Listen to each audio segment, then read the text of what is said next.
Hi everyone.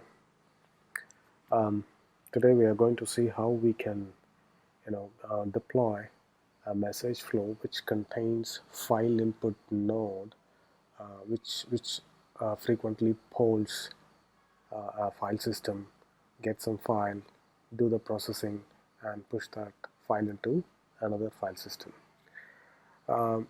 This topic holds good. You can use file when it comes to a normal file system if you are running it on premise.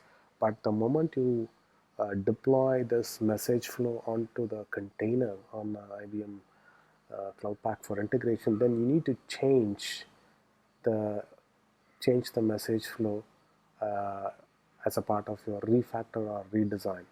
So in a nutshell, lift and shift may not work in case of file input node and file output node.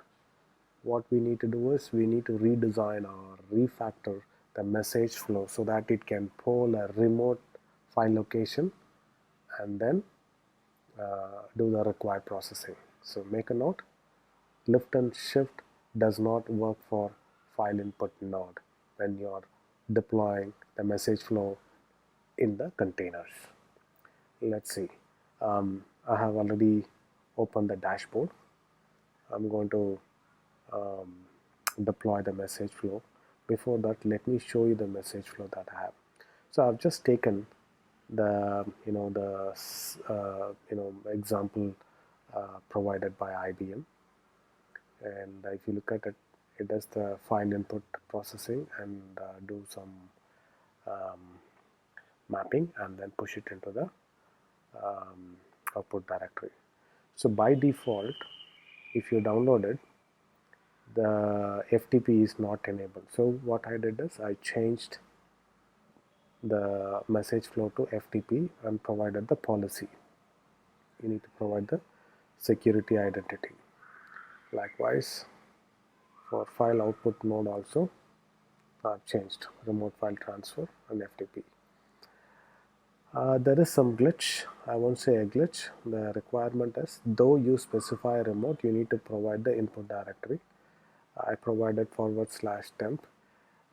You know, in the container, certainly, you will have this directory. So this directory will be used for, the used by um, this file input node. It creates a couple of directories, in case of as a MQSI transient node. I can show you the directory name. By default, it creates this archive, backout, and transition. Okay, even though you specify um, FTP, this directories will be created under the input directory. So I just gave a /temp so that these three directories can be created inside it.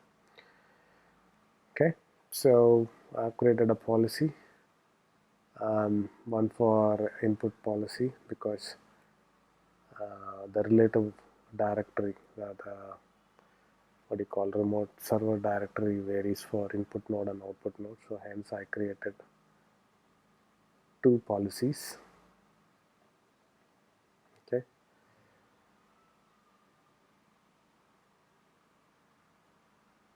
don't get bogged down with this IP address because this is a virtual machine.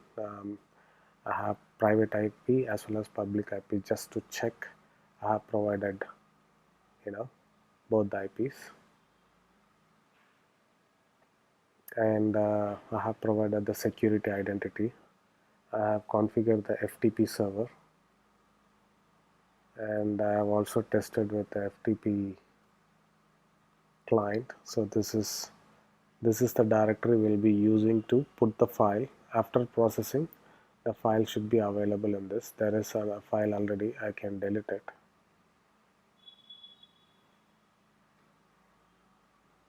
Okay, so now it is clean. Let's see, I have already created the bar file. I'm going to deploy that bar file. So the bar file is ready. I'm going to deploy it.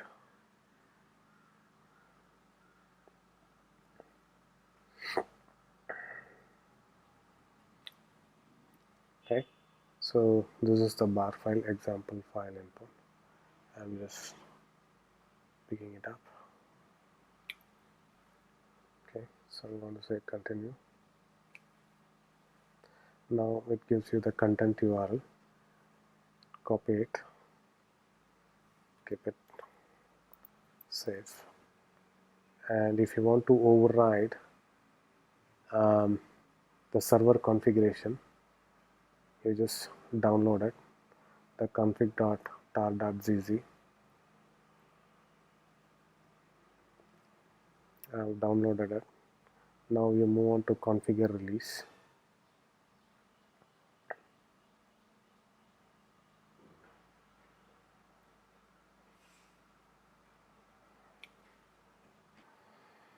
Here it is.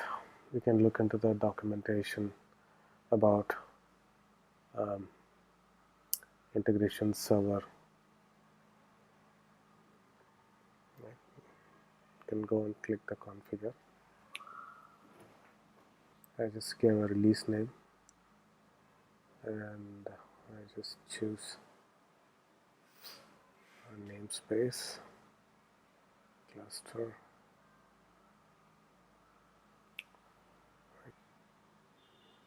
and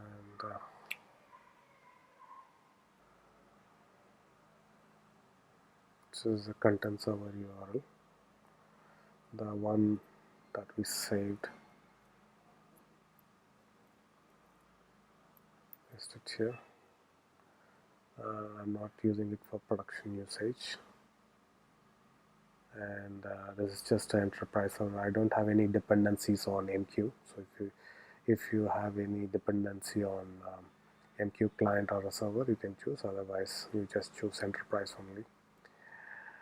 And you need to have the pull secret, which I have already created.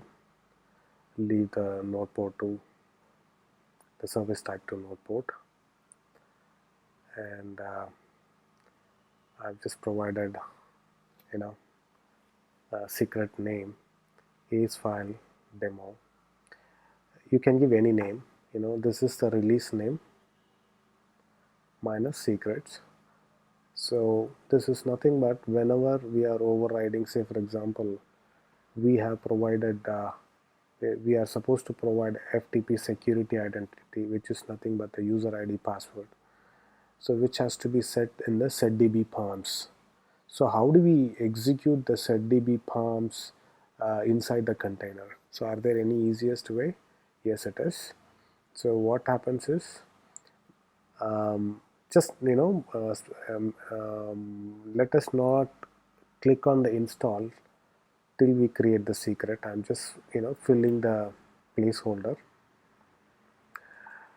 Right, you can leave other things to the default. You don't need to.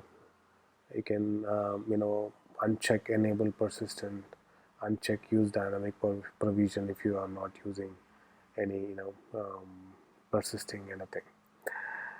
So you remember we downloaded the config file.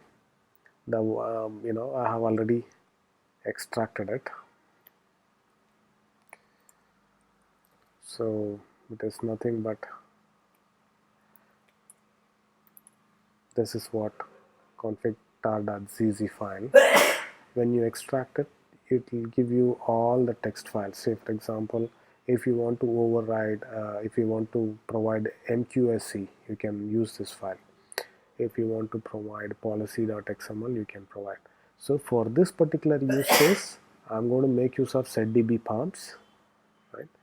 So vi setDB params dot. So this is the value that we are supposed to have. So FTP : security identity name, and then the username password. So moment you do so, you need to run this generate secrets.sh. Before that, OC get, we don't have a secret called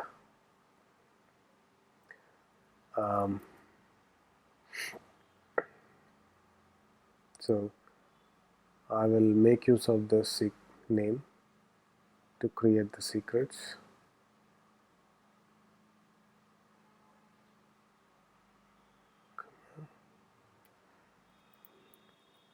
Generate, give the secret name. So now the secret is created. Now we can go back and say install.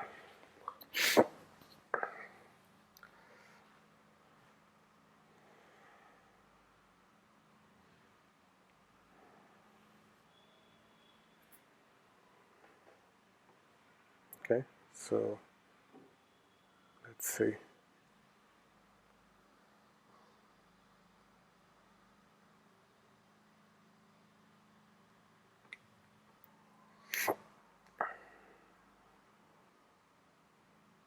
Okay, so now it is coming up. Secret pods. It's running. Just to check, are there any errors?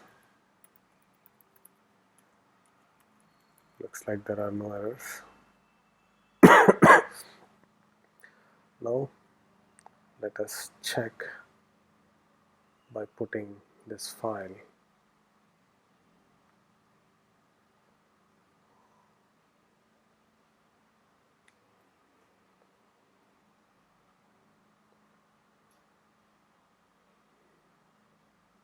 Okay, I just put this file in the FTP input. I'm just checking whether I'm able to. Yes, I could able to do it. So in a nutshell, you can override the configuration values using the secrets.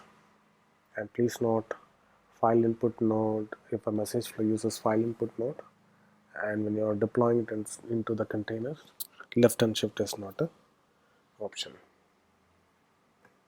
Thank you so much for watching this.